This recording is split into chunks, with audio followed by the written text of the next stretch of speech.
કિરણબેન, આપને તો પહેલાં ખૂબ ખૂબ અભિનંદન થેન્ક યુ સાહેબ. માટે. અચ્છા, આપણે જે ડ્રેનેજ સમિતિમાં તમે અત્યારે ચેરમેન થયા છો, તો અત્યારે ડ્રેનેજમાં પરિસ્થિતિ ચોમાસાના હિસાબે થોડી ખરાબ હશે, તો તમારે અધિકારીઓ સાથેને કેવું સંકલન છે ને એના માટે તમે શું આયોજન કરેલું છે? અત્યારે અમારે રાજકોટના 18 વોર્ડ છે. જુદી જુદી જગ્યાએથી અમને જે અત્યારે વરસાદનું ઘણી બધી ફરિયાદ રહેતી હોય છે વરસાદને લીધે.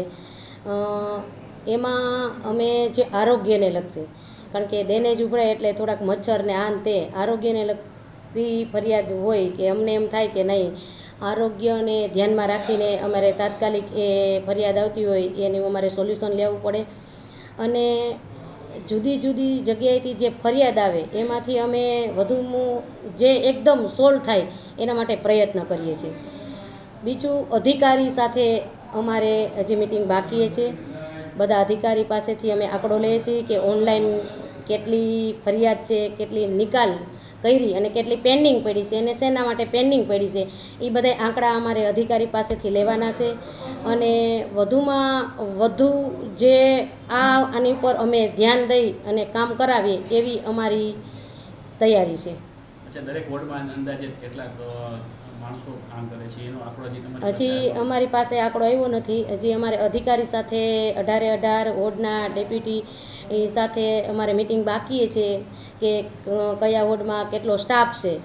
જે સ્ટાફ ઘટતો હશે ત્યાં અમે અમારી જે રજૂઆત કરશું કે ભાઈ સ્ટાફને તમે વધારો અને લોકોને જે ફરિયાદ આવે છે એનો તાત્કાલિક એનો નિકાલ થાય.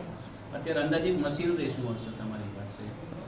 મશીનરી અત્યારે અમારી પાસે લગભગ 6 થી 7 હશે. ઓલી જેટકો મશીન 6 થી 7 હશે, પણ એમાં અમે રજૂઆત કરી છે કે એ વધારો એમાં થાય. કારણ કે ઘણી જગ્યાએ એવી પ્રોબ્લેમ થાય છે ત્યારે મશીનરી ન હોવાના કારણે એટલે એ હજી મને 7 થી 8ની ખ્યાલ છે, પણ હજી એમાં વધારો થાય ને એવું અમે ઈચ્છીએ છીએ કે એ જ્યારે જેટકો મશીનની જરૂર પડે તો તાત્કાલિક જે નજીકના એરિયામાં હોય કે નજીક સોસાયટીમાં જ્યાં જરૂર પડે ત્યાં એ તાત્કાલિક એનો રસ્તો નીકળે. અંદાજિત તમે કેટલા સમયમાં મીટિંગ કરશો અધિકારીઓ સાથે? બસ હવે એ 2-3 દિવસમાં. કાલે શનિ રવિ છે એટલે લગભગ સોમ-મંગળમાં અમે મીટિંગ કરવાના છીએ. બની શકે તો 24 કલાકમાં ફરિયાદ સોલ્વ થાય એવા પ્રયત્નો તમે કરશો? 100%. 24 કલાકમાં સોલ્વ થાય ને એવા 100% અમારા પ્રયત્નો છે.